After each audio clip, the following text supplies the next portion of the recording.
death because God loved us with an everlasting love and wants us with him forever. Now, if he didn't want us with him forever, like if he was sick of us, he'd let us all die and be separated from him forever, right? Wouldn't he? But wait, he didn't do that. God did not do that. See, he didn't throw out these words flippantly like people do all the time. They throw out these words flippantly. I love you. I love you. I love you. I love you. I love you. Like they love pizza or something, you know? I love pizza. But once that pizza gives you heartburn, you don't love it anymore, you know? Right. Right. Okay, so God, some of the important things are, and you could write on your notes, okay? You could write on your notes, it's important that God wanted us to know that he loves us with an everlasting love. But then he wants us to know what the everlasting love means. And he didn't just throw it out flippantly, he demonstrated it. He demonstrated his love by sending Jesus.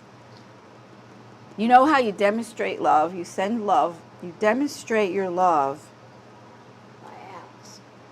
but even to people that don't deserve it. Yes. Okay? That None means of- that they love me. Right. And none of us deserved God to love us with an everlasting love because we completely turned our back against him. We sinned against him. We rebelled against him.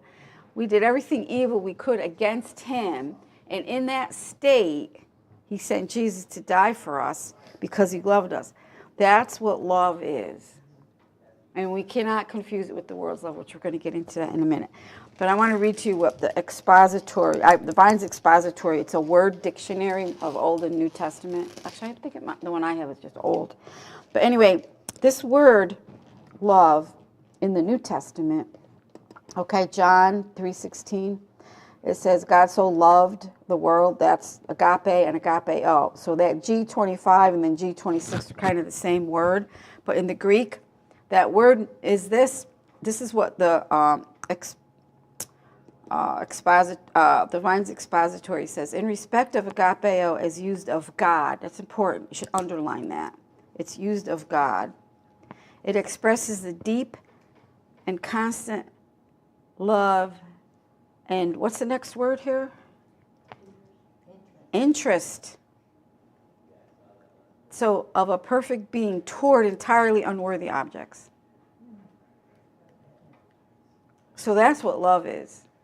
Love is an interest of a perfect being, which is God, towards an entirely unworthy object, which is the human race.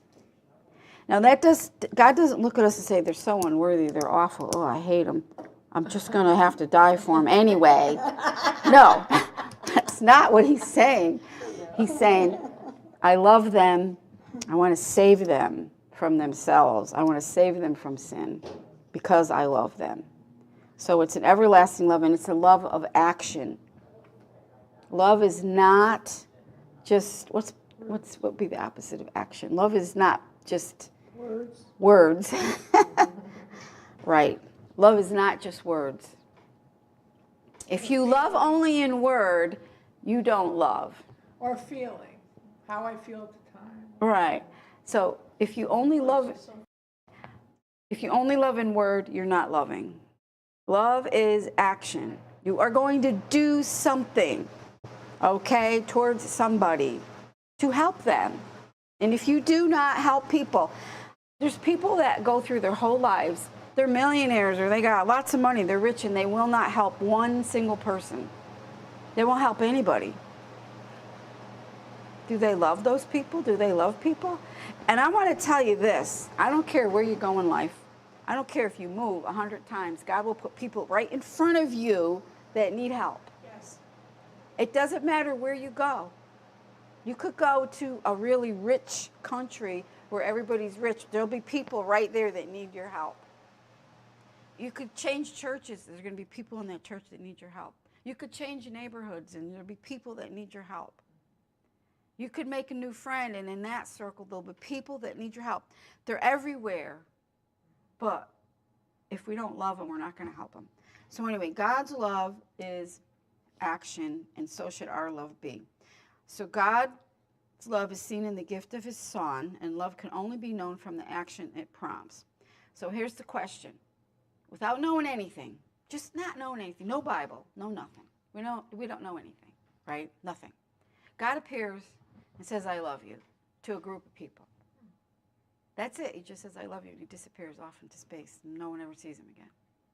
What would that mean to anybody? Nothing. Right. Does everybody see that? Mm-hmm. That would mean absolutely nothing. Mary, that's perfect. Nothing. God doesn't show up and say, I love you, and then disappear. And we're supposed to know and get all the information out of it. We're going to get all that revelation out of that. There's nothing to get out of that until there's action. Does everyone understand that? Love is action. Yes. Right, okay. So let's look at conditional love, all right? The world's love. The world's love. It's conditional, and it loves you. Now, I'm using the word love, but it really isn't love, okay? You know what I mean. It's the fake love. They love you as long as you're beautiful, smart, talented, rich, young, etc. Right. Why? Because It's easy. it's a selfish love. Right. So as long as you're beautiful and you're my friend, it makes me look good. Yes, right. It's something in it for me. Right. Perfect. Okay.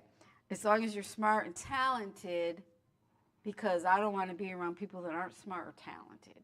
Because I'm so smart, I'm so talented. I don't want to lower myself down to your level. I got to hang around other people. Well, that's not love. That's the world's kind of love. And we see this every day. You know what? I absolutely, I don't want to say go insane over it, but it really irritates me and upsets me. When you'll see somebody on stage, right? Some famous person. And they're, maybe they receive an award or something. I don't know. I don't watch any of those things, but I've seen little clips or something, And they'll hold up whatever, their trophy, and they say, I love you. I love you all. I hate that with a passion, because that is not true. They don't love any of those people in that audience. They love what they did, and you got me this trophy. I love you. Look, I got a trophy because you watched my videos or you watched my films. I love you. That's so phony. I just, It really is. isn't that? There's people in that audience, and they love everybody in the audience. Do they really? I mean, seriously, that to me is an absurd thing to say. I think it's, I really can't think of the word I want to say, but it's like preposterous. No, that's not it. It's so fake and phony. Disingenuine. Disingenuine's a good word. It's so disingenuine, but yet they look good saying it, though. Oh, yeah. People will look, oh, they love me. Let me tell you, are they going to help you when you can't pay your mortgage? Are they going to help you when you don't have any food? No, they're not. So that is the world's kind of love, okay? The world's kind of love. And we've all grown up with that. That's the bad thing about this love issue. We've all grown up on the lap of the world's kind of love. And we were conditioned to think that that was love. And then God comes on the scene and says, I love you, and we can't grasp it. Yeah. It's hard for us to get it, because the husband that's abusing the wife, or the father that's abusing his daughter and says, I love you, and then God says, I love you. Crazy. I know.